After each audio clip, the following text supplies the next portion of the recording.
Have you ever held a piece of the past in your hands and felt a chill crawl up your spine, a whisper of stories it could tell? For one young man, a casual stop at an antique shop turned into a nightmare orchestrated by a melody from beyond the grave. This is the story of the haunted music box. It began on a dreary Tuesday afternoon. Leo, a collector of oddities, found himself drawn into a dimly lit antique store he'd never noticed before, tucked away on a forgotten side street. The air inside was thick with the scent of dust and decay, a museum of forgotten lives. His eyes scanned shelves crowded with tarnished silver and faded photographs until they landed on it.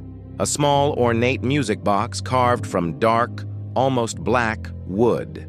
Intricate patterns of vines and thorns wrapped around its sides, and a small silver key was already in its lock. Something about it called to him a silent, compelling pull. Ignoring a sudden, inexplicable sense of unease, he paid the peculiar shopkeeper and took his new treasure home. That night, as Leo drifted towards sleep, a sound sliced through the silence of his apartment. A slow, haunting melody, delicate yet filled with an undeniable sadness, echoed from his living room. He found the music box sitting open on his coffee table, its tiny metal cylinder rotating on its own. The tune was beautiful, but it felt wrong, like a lullaby for the dead.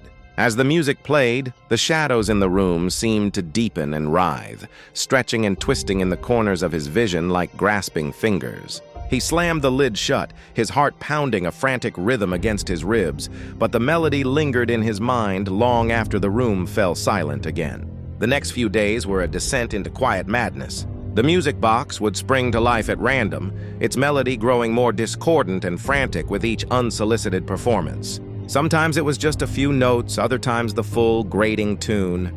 He started hearing things, faint whispers that seemed to come from just over his shoulder, the soft sound of a child's giggle when he was home alone. He'd catch fleeting glimpses in reflective surfaces, the dark shape of a small figure standing just behind him in the bathroom mirror, or the pale face of a little girl staring back from the black screen of his television. He tried hiding the box, locking it in a drawer, but the music always found a way out, louder and more insistent than before. The breaking point came a week after he brought the box home. Awakened in the dead of night by the most frantic, distorted version of the melody yet, Leo sat bolt upright in bed. The air in his room was unnaturally cold, and there, standing at the foot of his bed, was a ghostly little girl. She was translucent, her Victorian-era dress tattered and gray, her face a mask of sorrow. She didn't look at him. Instead, she raised a pale, trembling hand and pointed a single, accusing finger at the dresser where the music box was now vibrating violently, its lid snapping open and shut as it churned out its hellish tune. The whispers were a chorus now, a cacophony of spectral voices swirling around him. A wave of pure terror washed over Leo, snapping him out of his paralysis. He scrambled out of bed, grabbing the nearest heavy object, a bedside lamp, and lunged for the dresser. With a scream of desperation, he brought the lamp down on the ornate wooden box. It splintered with a sickening crack, and the music died instantly.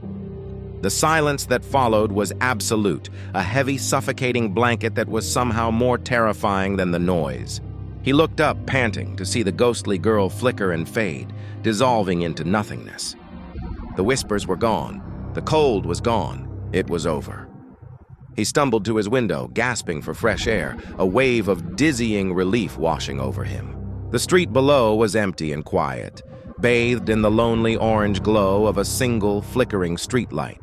He leaned his forehead against the cool glass, his reflection a pale, shaken version of himself. But then a flicker of movement across the street caught his eye. His blood ran cold. Standing directly under the streetlight was the ghostly little girl.